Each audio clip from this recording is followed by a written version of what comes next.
Pi Network ni umushinga mugari uri gukora ifaranga nakita mpuzamahanga.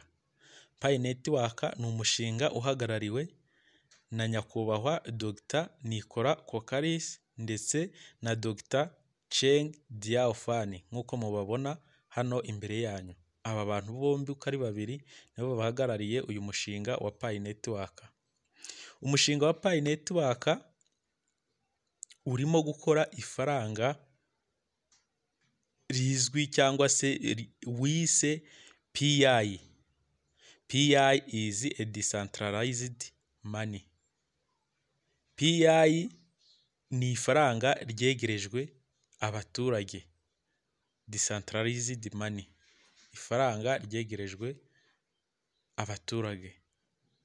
Niyo mpamvu buri wese aho ari hose ku isi yemerewe kumayininga mining ya Pi Network. Yemerewe gucukura iri faranga rya PI. Aho uherereye hose ku isi iri faranga rya PI uraryemerewe kuko ryegerejwe abaturage. Ni ifaranga ry'isi yose. Turabasuhuje bakunzi bawe uburyo YouTube channel. Mwebwe mwese mukomeje kutwereka ko turi kumwe umunsi ku wundi, cyane cyane wowe wakoze subscribe ku buryo TV, ndetse nawe utarakora subscribe uyu niwo mwanya wo kongera kugusaba ko wakora subscribe ku buryo TV kugira ngo ibiganiro byacu bijye birushaho kukugereraho ku gihe, kugira ngo nawe uduhaye motivation yo kurushaho gukora ibiganiro bivuga kuri iri faranga ry'ikoranabuhanga rya PI ryo mu mushinga wa Pi Network. Uyu munsi reka turebere hamwe kuri iyi tariki ya 22 z'ukwezi kwa 9 2022 icyavuzwe kuri uyu mushinga. Iyo urebye neza usanga iyi Pi Network yaramaze kubaka izina rikomeye. Ifite gahunda, ifite ahazaza heza. Ibyo ikora ubona koko ari ibintu bya nyabyo, ari ibintu bifite itangiriro ndetse naho byerekeza. Iyi Pi Network ifite amasoko yamaze kujya hanze ahagarariwe n'iriri ku isonga Pi Chain Mall. Pi Chain Mall navuga ko ari uruhererekane rw'isoko rigari rya Pi. Uruhererekane rw'isoko rigari rya Pi. Ahangaha kuri iyi tariki ya 22 z'ukwa 9 2022 Pi Chain Mall urumva ko iva muri Pi Network irashyira hanze ku nshuro ya kabiri ibijyanye n'isoko rya Pi Chain Mall. Bivuze ngo ku nshuro ya mbere bari bashyizeho ibyerekeranye n'iby'imyambaro, ariko uyu munsi haragaragara buri gicuruzwa cyose muri iri soko. Iri soko riraza kugaragaza igicuruzwa icyo ari cyo cyose kuri iri soko. Mboneyeho no kubwira umuntu natumiye w'umucuruzi w'ibikoresho bya electronique, ndi kumubwira ati iyi Pi ishobora kuzaza ari yindi ushobora gufata izo wamayininze ukabasha kuranguramo ibyo ucuruza. Arambwira ngo ibyo ni ubutekamutwe. Ahangaha uko mbona iyi second bata ya Pi Chain Mall ishobora kuba igiye kugaragaza ibindi bikoresho cyangwa se ibindi bicuruzwa byose bizaba biri kuri iri soko.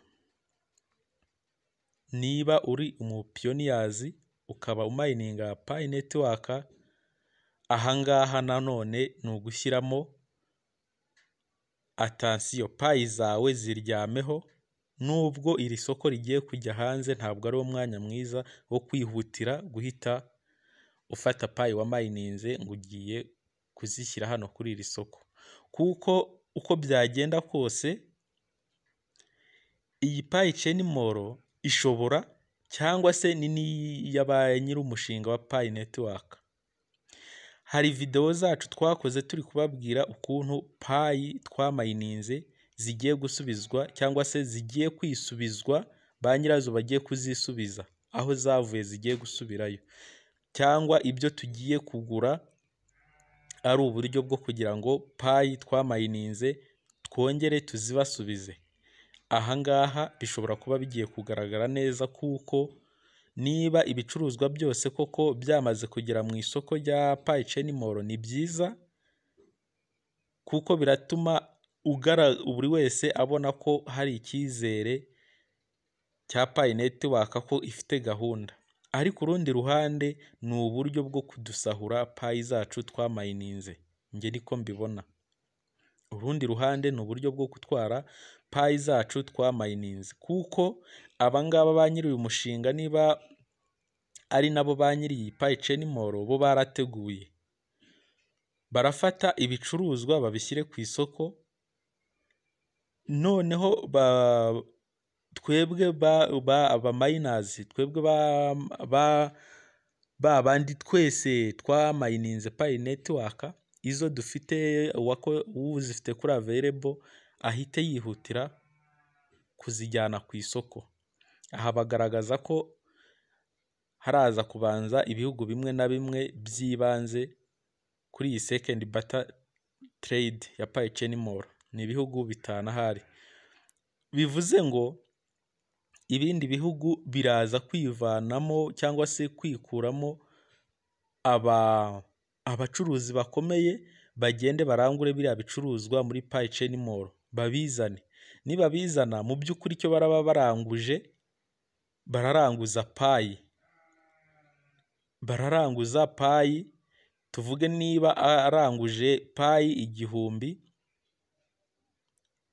ibicuruzwa runaka akabizana, azakenera gukuramo payi 2000 mu gihe bizaba bimaze kumugeraho, kuko wowe uzajya kumugurira ntabwo azaguhera kuri cya kiranguzo yaranguyeho, ahubwo nawe nk'umucuruzi agomba kuzashaka mwaye, agomba kuzashakamo ize payi, wenda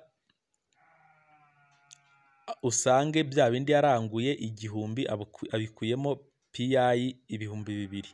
Izi PI 2000 ntabwo ari bwicare nanone arongera asubire kubiranguza muri PayChainMall, za PI 2000 bisubireyo bamuha ibicuruzwa aba ari bya aritaninga akorera bakabizane.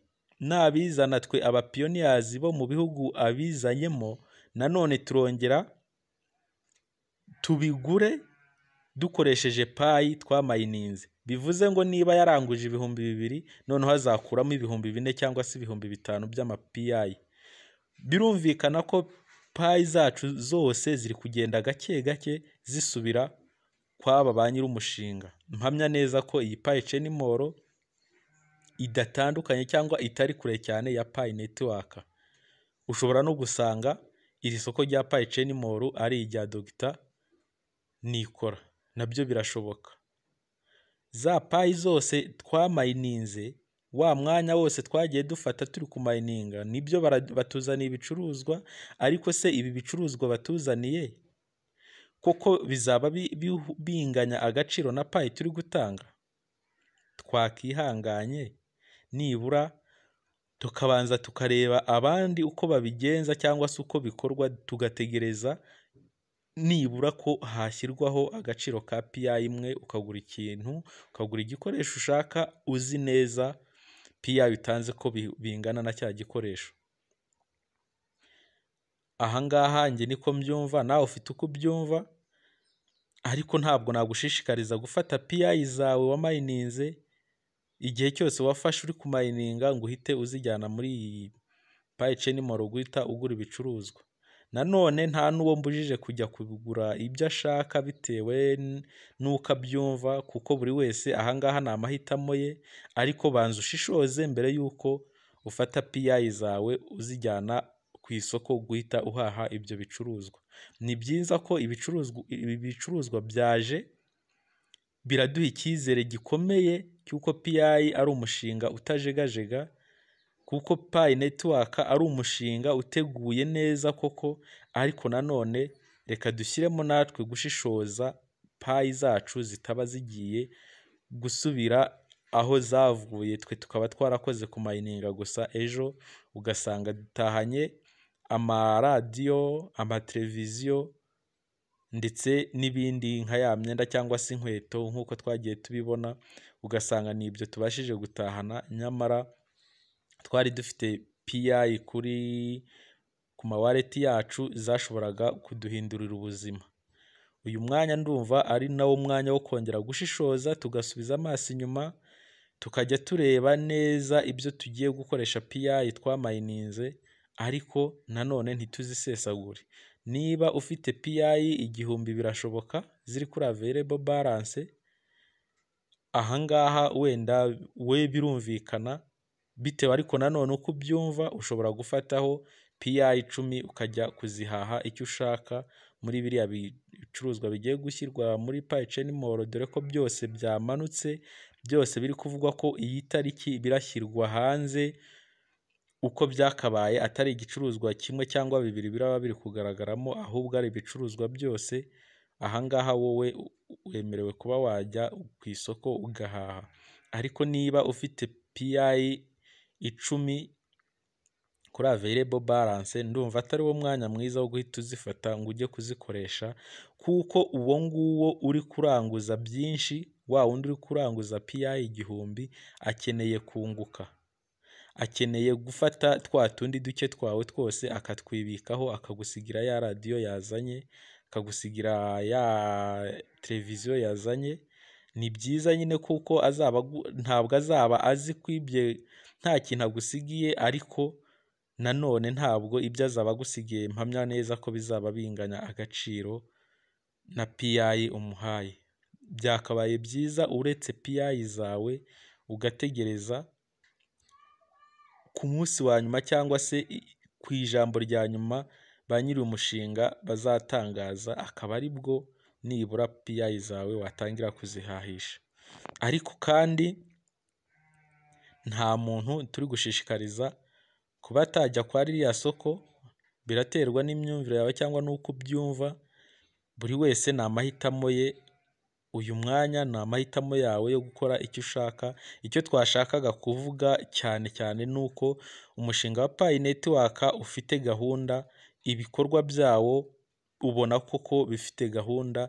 Niba babanje gutestinga iriya soko rya mbere, bagashyiraho ibicuruzwa runaka, bakareba uyu munsi ibicuruzwa byose byamanutse muri Pi Chain Mall, ndetse niba ukora mining ya Pi Network ukaba utari wiyandikisha kuri Pi Chain Mall, ubishaka nawe uyu mwanya niwo mwanya wo kwiyandikisha, kugira ngo ujye ubasha gukurikirana amakuru ari guca kuri Pi Chain Mall, umenye icyashyizweho, umenye ibicuruzwa byagiyeho. Niba wumva ufite gahunda yo kugura uzagura, ariko icyiza ni uko wabanza ugategereza kugira ngo ubanze urebe neza, ushishoze, urebe se ibicuruzwa byashyizweho biri kugereranywa n'akahe gaciro muri iriya price ya consensus ya core team ya Pi Network. Ibyo ngibyo ubanze ubihuze kugira ngo ubone kugira kuba wakoresha PI zawe wa mininze. Twongera gusaba wowe utarakora subscribe ku Buryo TV ko wakora subscribe kugira ngo urusheho kujya ubana natwe mu biganiro bigiye bitandukanye bica ku Buryo TV. Ahangaha uraba uduteye inkunga ikomeye cyane, uraba udushyigikiye.